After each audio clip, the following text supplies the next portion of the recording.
pangitaong kaniyang nakita. Ang ikalawang pangitao ng karunungan na nakita ni Henot, na anak ni Jared, na anak ni Malalel, na anak ni Kanan, na anak ni Enos, na anak ni Seth, na anak ni Adan!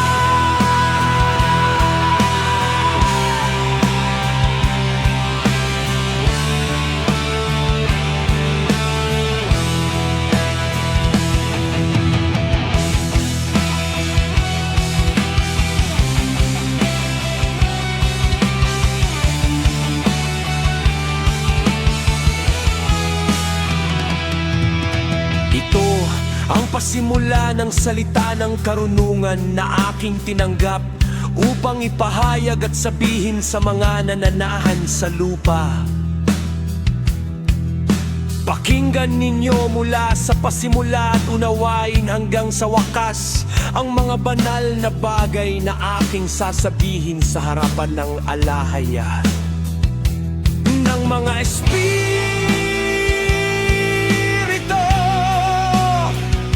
Yaong mga nauna sa atin ay nag-isip na mabuting magsalita at maming hadlangan, kaming mga sumusunod.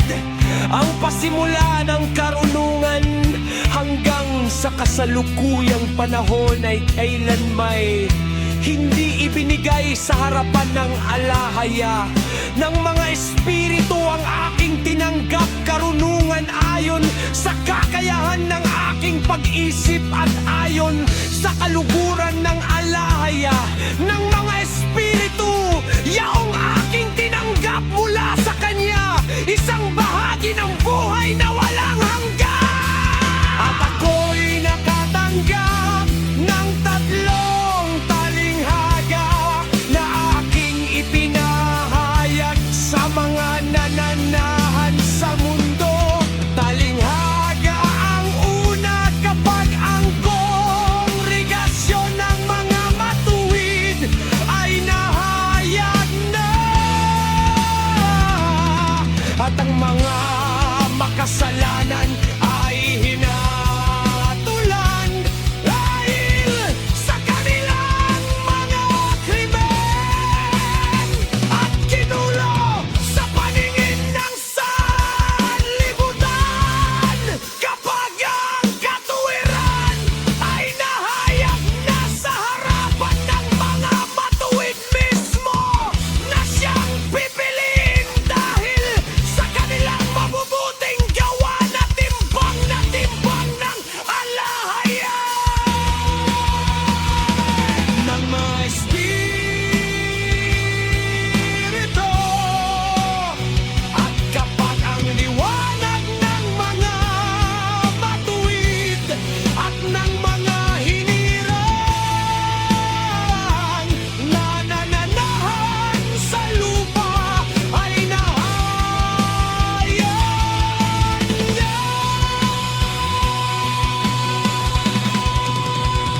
saan ang tirahan ng mga makasalanan at saan ang pahingahan ng mga tumakwil sa alahaya ng mga espiritu?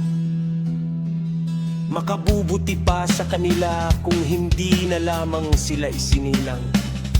Kapag gayon din ang mga lihim ng mga matuwid ay mahayag, kung magkagayoy hahatulan ang mga makasalanan at ang mga masasamang tao ay dadalhin sa kapighatian sa harapan ng matuwid at ng mga hinirang.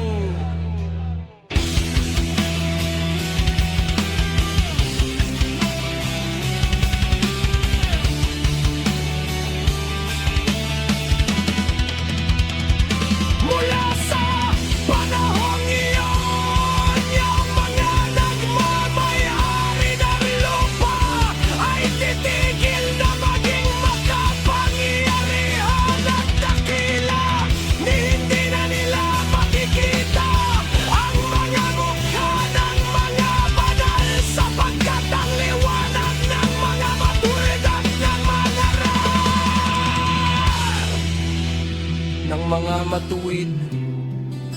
ng mga hinirang ay nakita na ng alahaya ng mga